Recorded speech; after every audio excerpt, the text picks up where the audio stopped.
गोळीबाराच्या घटनेने सांगली हादरली. 14 वर्षीय चिमुरड्याचा गोळीबारात मृत्यू.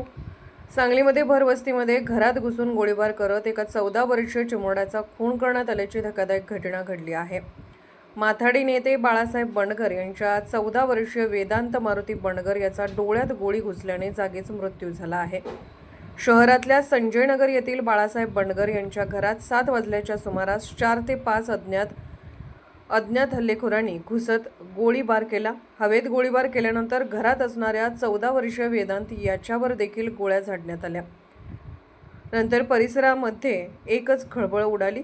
घटनेची माहिती मिळताच संजयनगर पोलिसांच्यासह पोलीस अधीक्षक तुषार जोशी देखील घटनास्थळी दाखल झाले. हल्लेखोरांच्या शोधासाठी पथके रवाना करण्यात आली असून जिल्ह्यात नाकाबंदी देखील करण्यात आली आहे. व्यावसायिक वादातून ही घटना झाल्याचा प्राथमिक अंदाज पोलिसांकडून व्यक्त करण्यात आला आहे. नंतर संजयनगर परिसरामध्ये मोठा पोलीस बंदोबस्त तैनात करण्यात आला आहे. तर शवविच्छेदनासाठी वेदांचा मृतदेह सांगलीच्या शासकीय रुग्णालयामध्ये पाठवण्यात आला असून या ठिकाणी नातेवाईकांचा आक्रोश पाहायला मिळत आहे. पोलीस ऑफ इंडिया न्यूज चॅनलला लाईक करा, शेअर करा आणि सबस्क्राईब करा.